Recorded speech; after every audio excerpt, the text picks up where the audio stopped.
My name is Joshua Maponga, son of Marara,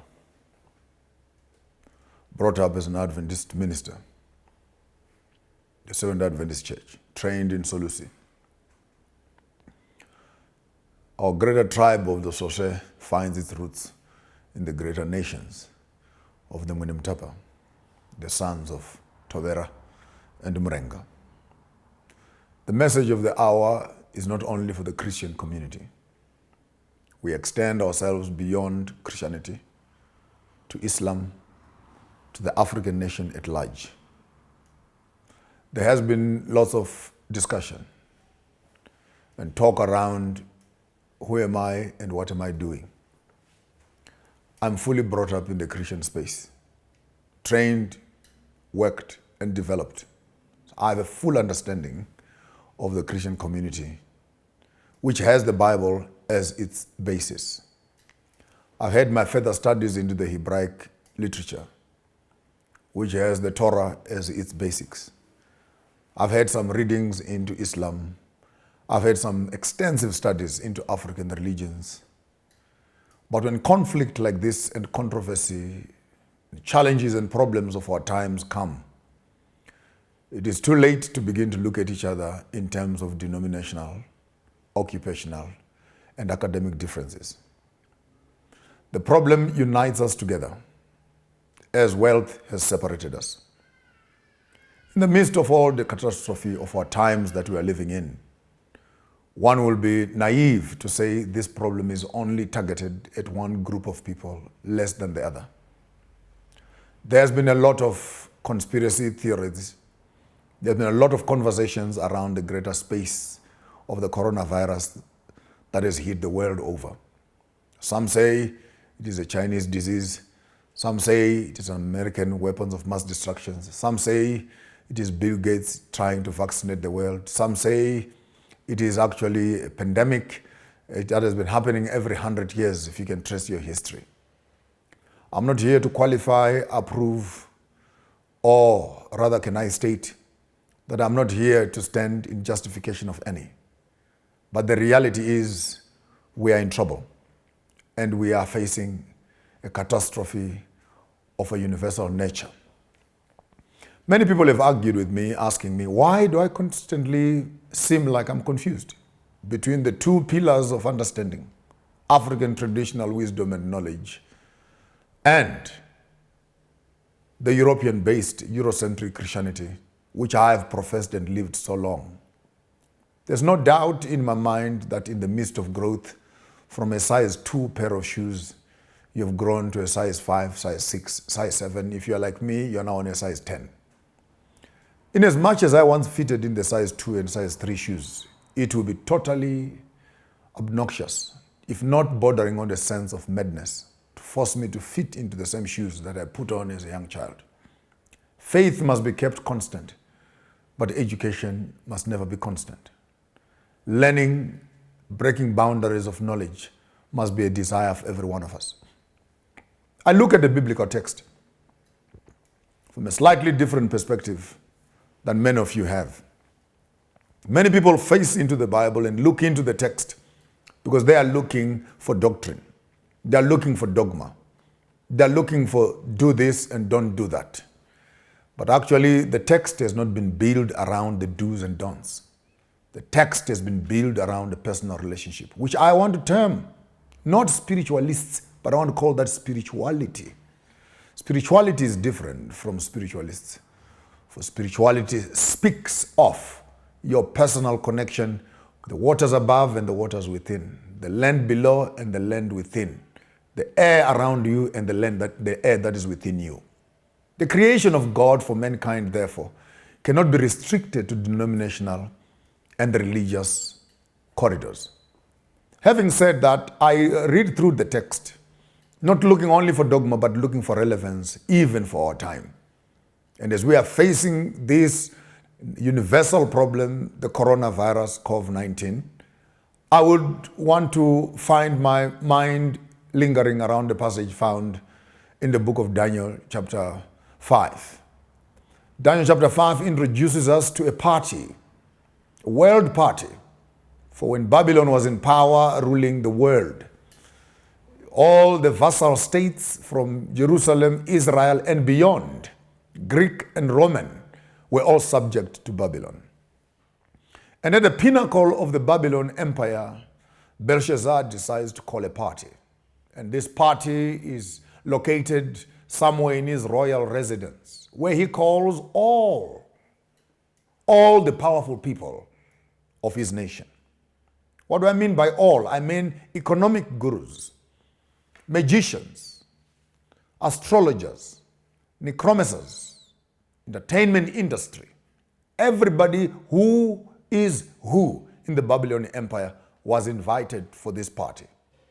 Will I be wrong to say that at the pinnacle of this world civilization, people are meeting and grouping in groups, discussing and having fun and playing and talking? Our nation has been intoxicated with entertainment instead of education. People sit around wanting to enjoy themselves. I've heard of the World Cup soccer matches. I've heard of the Olympics games. I've heard of the Cricket World Cup champions. I've heard of the Rugby Cup champions, Chess Cup champions, Snooker Cup champions, all other champions around the world. But when this disaster falls upon the earth, it brings everything to a standstill. I love something about that passage. In the midst of the party that was invited, then the Bible says people began to enjoy themselves in intoxication, that is in drinking of alcohol. They began to enjoy themselves in terms of pleasure. Parties were running. If it was in modern days, then the lights were on, the blue and red and neon lights were flashing on the dance floor as Belshazzar was drinking wine in front of his concubines and in front of his wives. The world civilization has not found itself exempted. We have found ourselves in soccer stadiums in thousands, 60, 70, 80, 120,000 people, watching people kicking a skin of a dead ox. People sitting and gathering, burning themselves in the sun, watching cricket.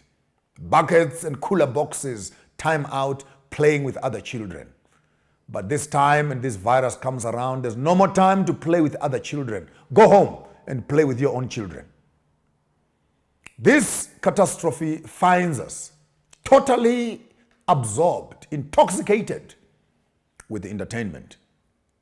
And in the midst of such rivalry, debauchery, licentiousness that fills our land, in the midst of the party that seemed to have been going very well with all guests present, all wine present, then Belshazzar says, please, can you go and collect for me some of the vessels from the temple? Those ones that were brought from the house of Judah, those that were brought from Jerusalem, let me also drink wine in them. You must always be careful that in the midst of so much rivalry and entertainment and pleasure, that you don't begin to tamper with religious issues. For religious issues are not part of entertainment. I know many of our churches have become entertainment centers. For people who are stressed and distressed, they come here for a word of encouragement and a small little word that can give them enough motivation to drive here to another week.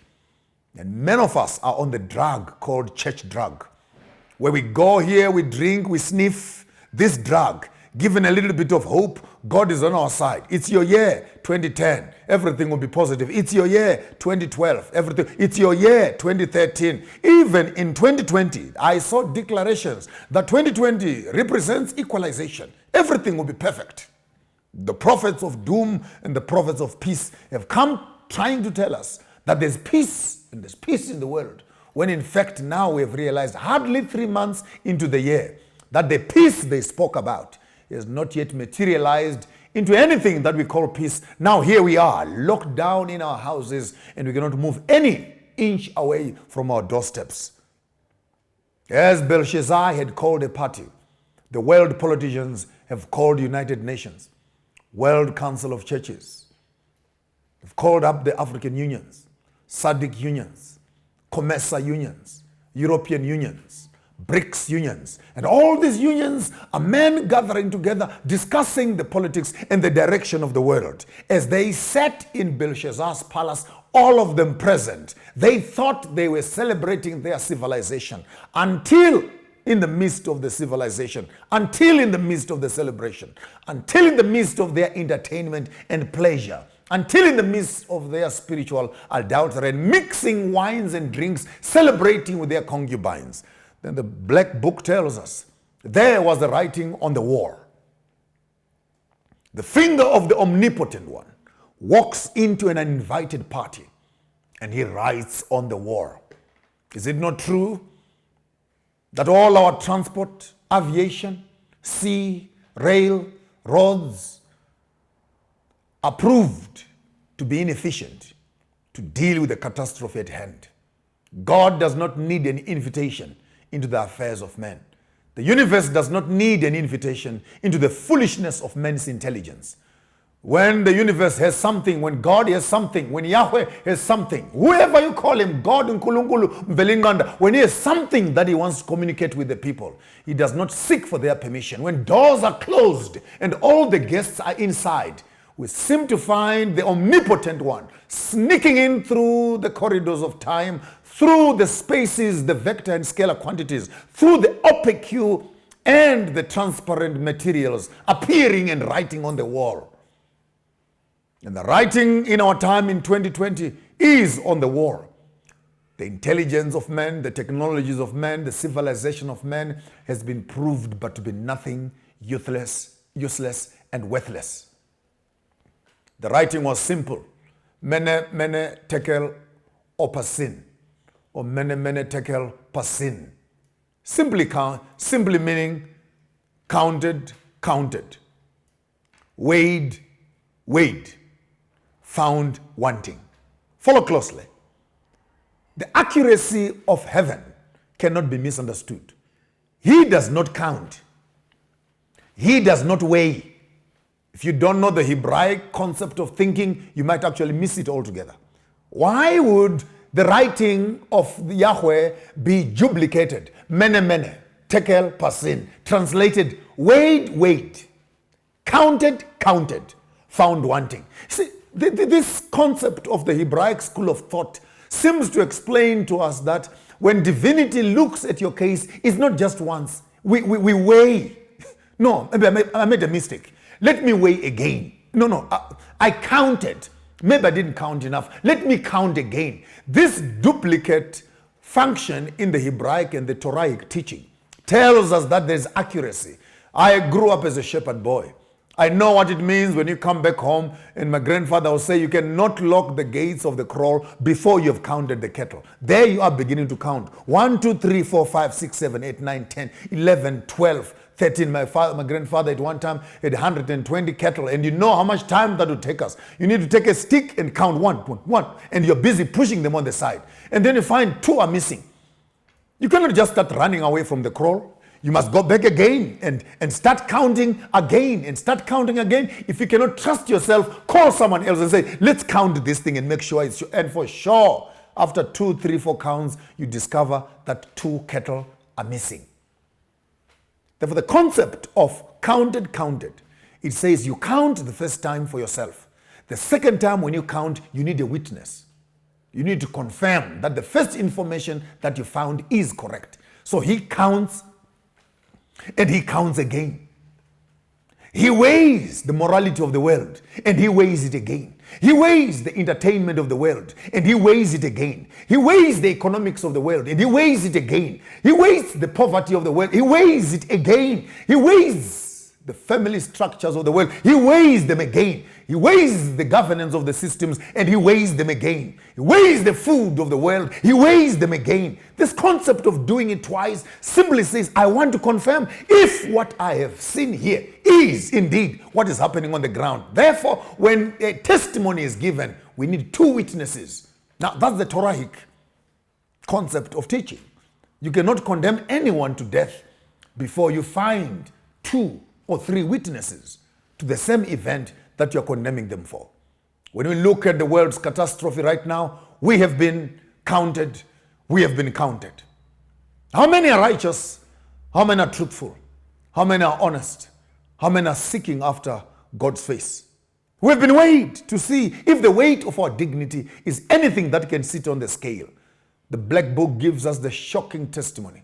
Weighed, counted, found wanting.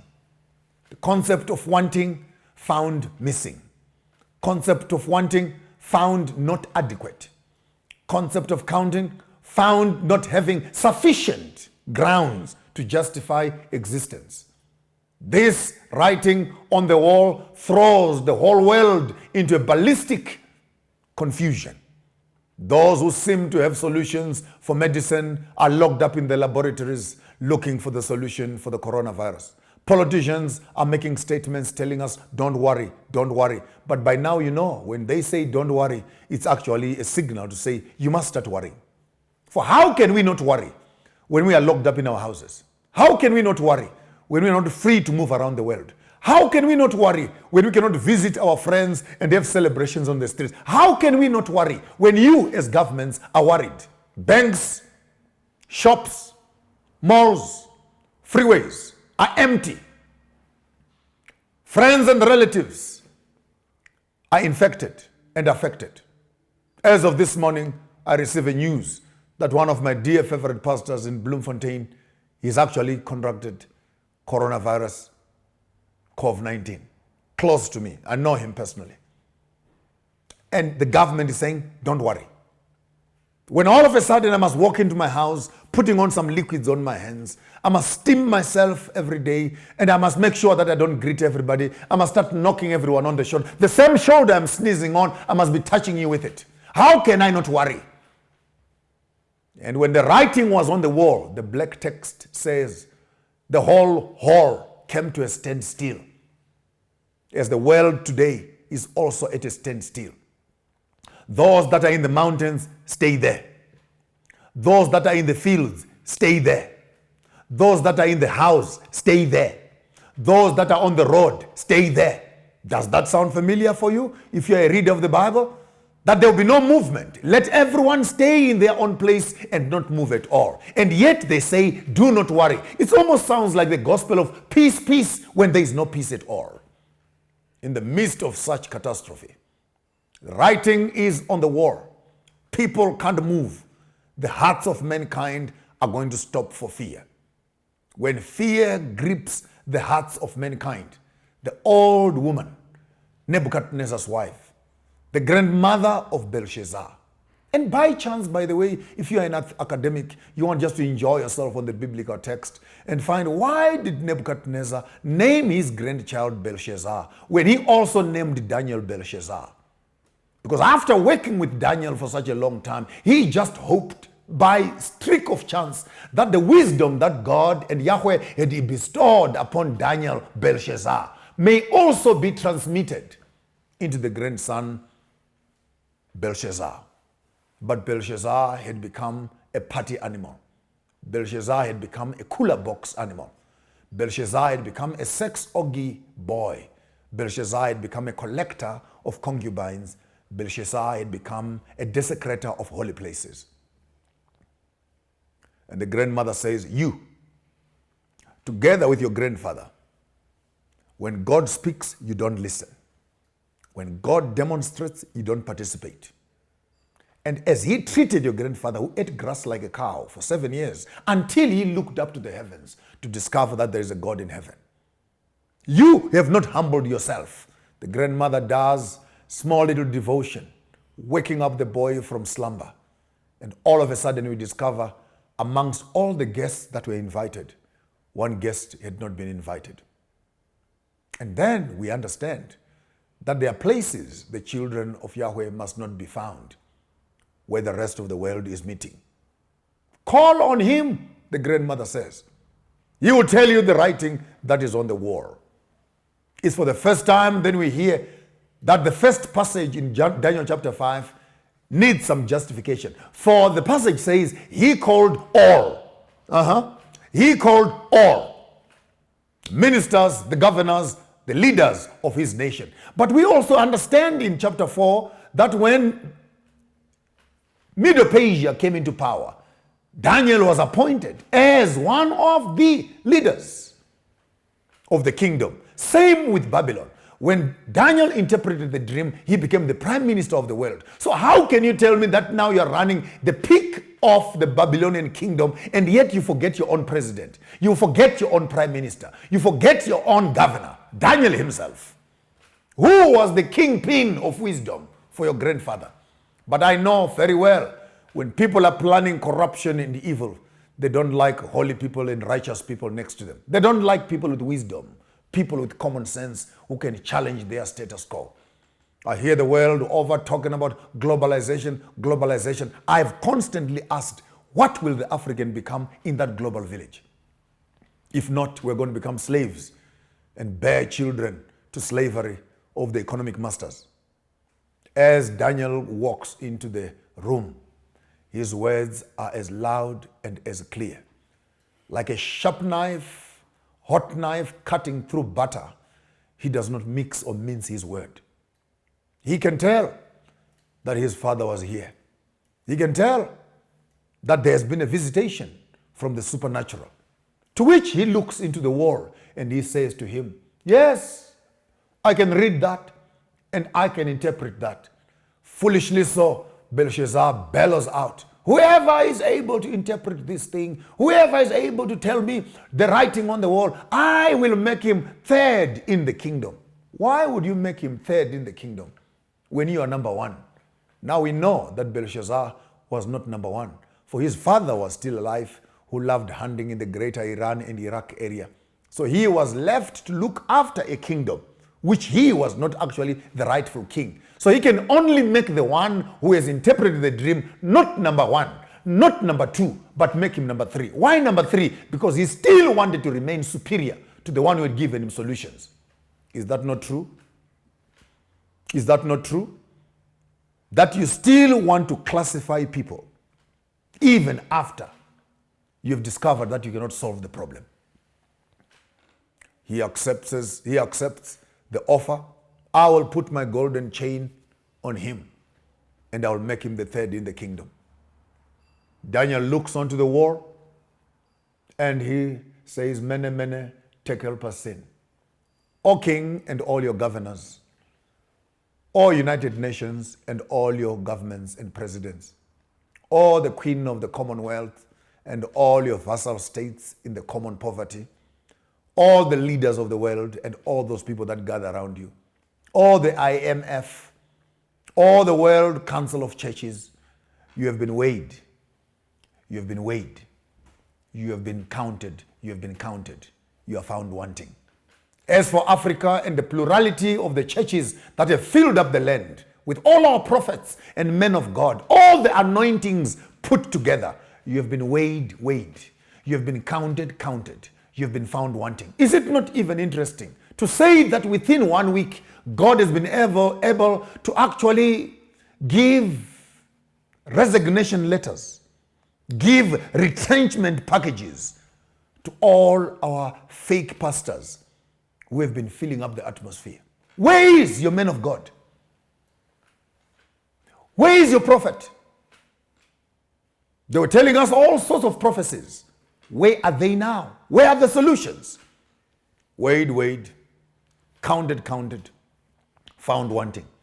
Some of them in the midst of these problems are still sending SMSs to their members. Please send us your tithes and offerings.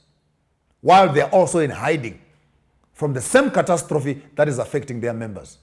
Weighed, counted, found wanting. After we've put so much money in building infrastructures, building monumentous, galactic cathedrals. This is where God is. And now all those buildings have been shut down. Weighed, counted, found wanting. With our pharmaceutical companies full of tablets and full of medicines, vaccine after vaccines, weighed, found wanting. The education system full of doctors and PhDs, people learning and graduating left, right, and center, magma summa cum laude. Weighed, counted, found wanting. The technologies and the genius of mankind has been proved to zero. When the writing wasn't on the wall, even the kings tremble. The passage is not lack of details. It simply tells us that while the king was actually standing there, his loins gave way.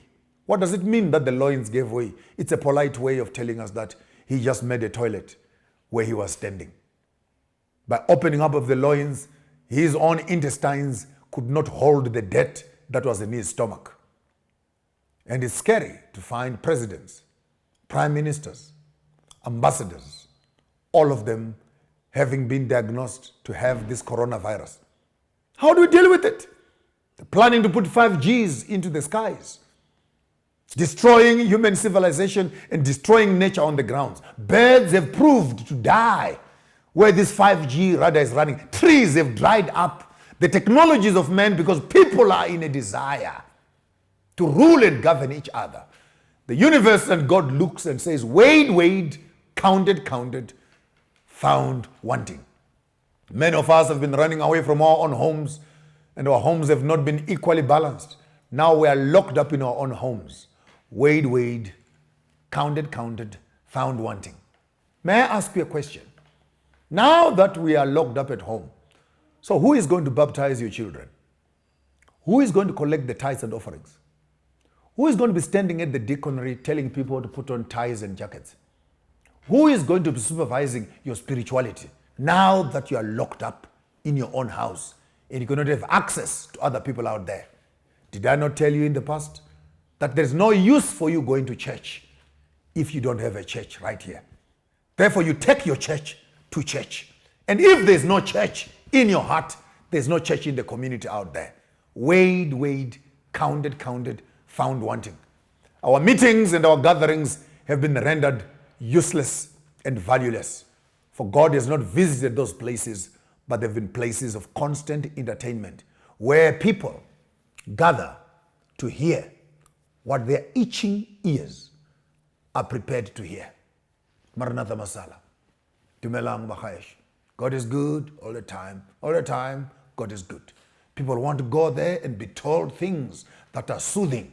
When you tell them stuff that is to do with their own destinies, you're being told, no, Mfundis, you cannot speak like that. Please use polite language. Weighed, counted, found wanting.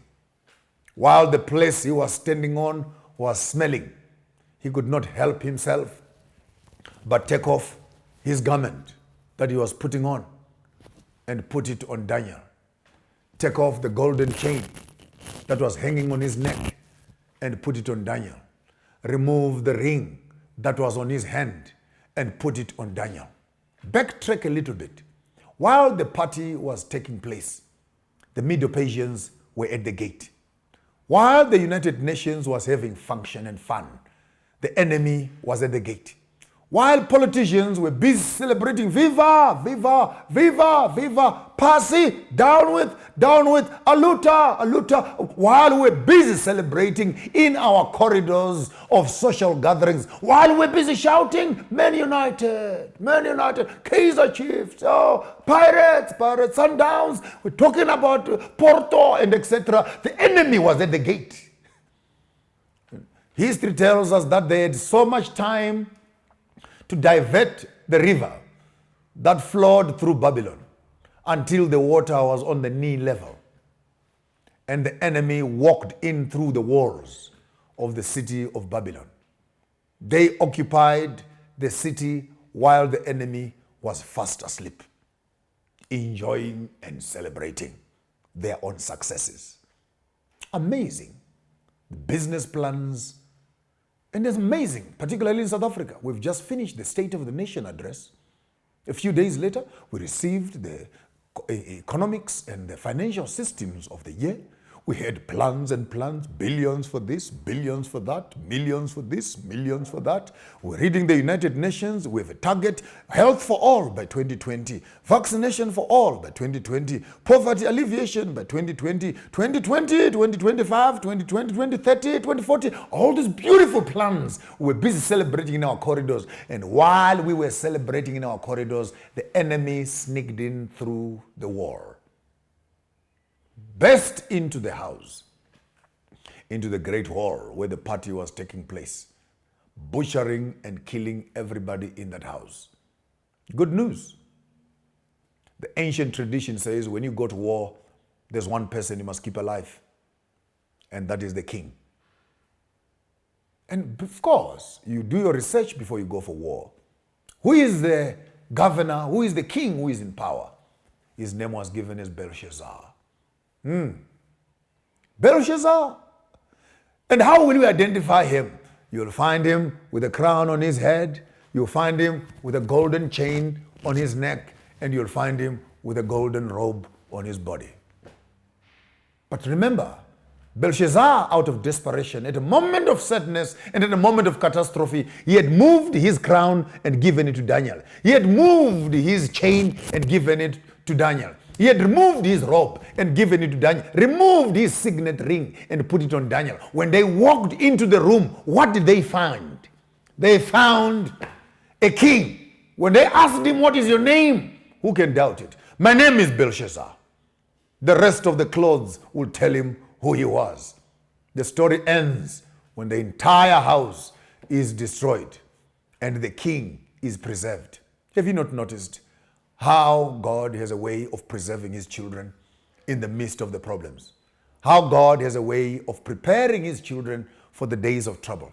This for me is a dry run where we are learning as people who believe that when troubles will finally come, we've been telling you, eat organic foods. Teach your children. Own what you consume. Own your own Christianity. Don't allow the system to own your conscience. Be a man who listens to the voice of God. Place yourself in the place where grace can find you. Now all of a sudden all these things will begin to make sense. But I have good news for someone out there that in the midst of such catastrophe, the preservation of grace cannot be undermined. Daniel is preserved. Daniel is kept well. Daniel is kept safe. Daniel is taken alive and well into the next dispensation.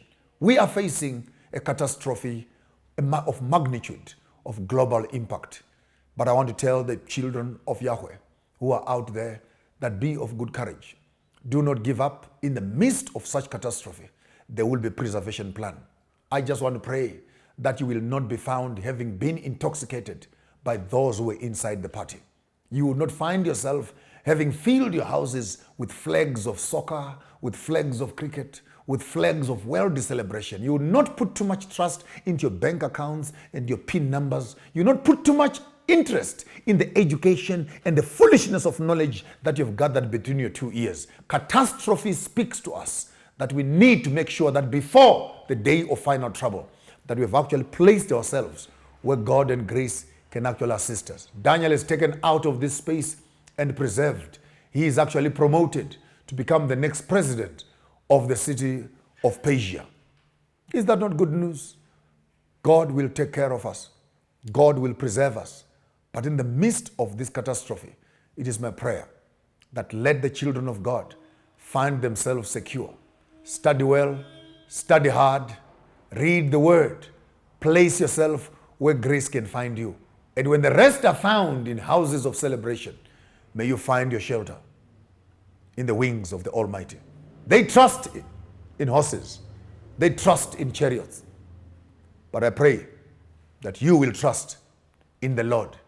And after the storm is over, may the children of grace find that they have been protected, even by the enemy who intended to kill them. May the grace of the Lord be upon you all, nations at wide, churches at wide, politicians at wide. Be warned that God is in control and at the end of it all, we shall come out victorious.